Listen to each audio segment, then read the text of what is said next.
We started our school 4 years ago. It's called Saifa Flomo Dance School. Saifa as in a dance circle, like a cipher. And we used to teach for other people for a long time, for like 10 years, over 10 years old, most of us.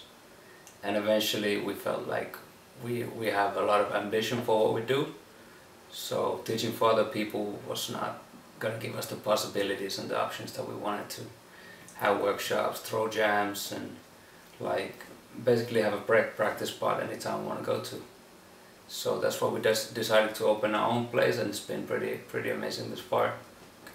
People are learning a lot. They're starting to form their own crews little by little, entering battles, winning battles as well. So yeah, we're getting some great results, and at the same time we have a place to practice anytime. So that's maybe the best thing as well.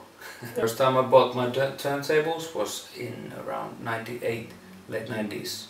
I'd been breaking for a few years, and I realized like, of course I'm very interested about the music at the same time. A lot of people only like to spin and like to do the moves, but I see there's much more to it, so there's a whole culture behind it, and if you learn more about the music, it's going to make you a better dancer.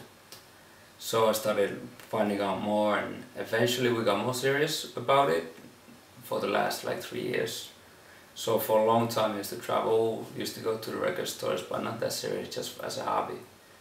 And eventually we just started having more opportunities, and like we decided to start throwing parties, because there was not too many good parties going around in Helsinki. Like once we go out, we don't like the music, and we're like, okay, this needs to change.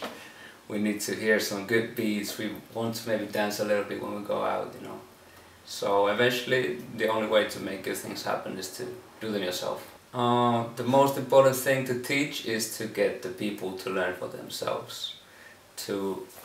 I tell my students to question everything I say to them, like whatever I say, that don't believe it, that find out for yourself.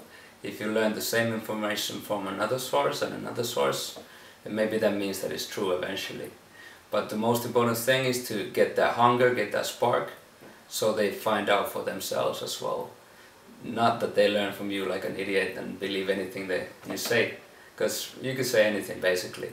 About the Bgirl scene, it's not big, it's just a few Bgirls in Finland, but like for example me, I was really lucky because Bgirl Taija, she's like one of the best Bgirls in the whole world, and she's from our city, and I took her classes and she has been my teacher, so there was somebody like who to look up to, and like when I saw her,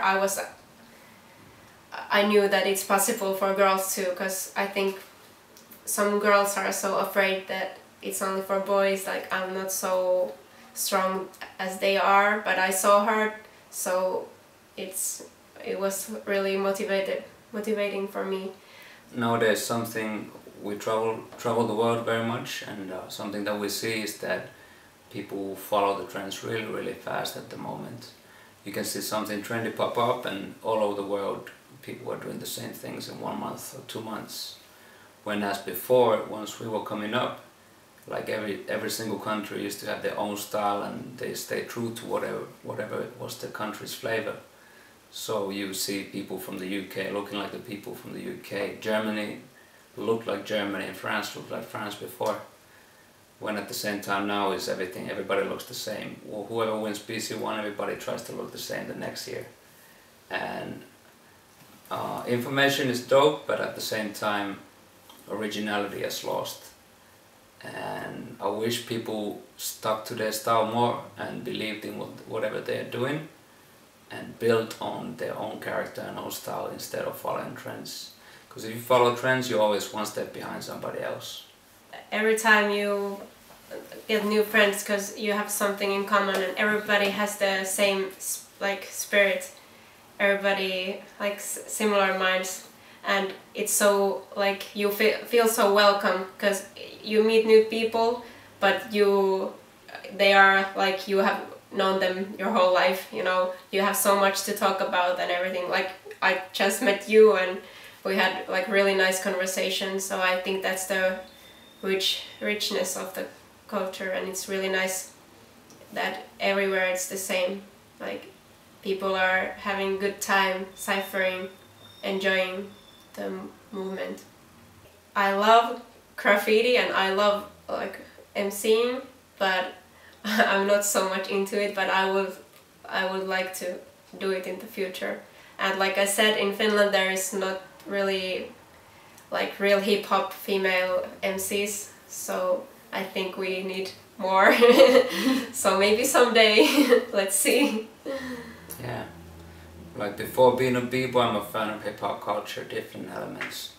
And I got into hip-hop by listening to rap music and seeing people break into parties and trying out graffiti when I was a kid and like trying out different elements. That was fun.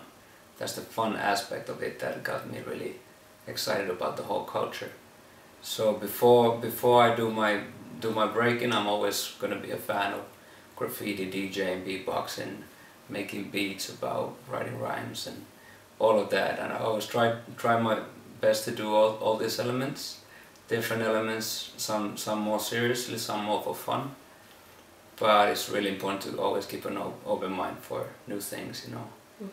And we're never too old to learn new things, so it's never too late.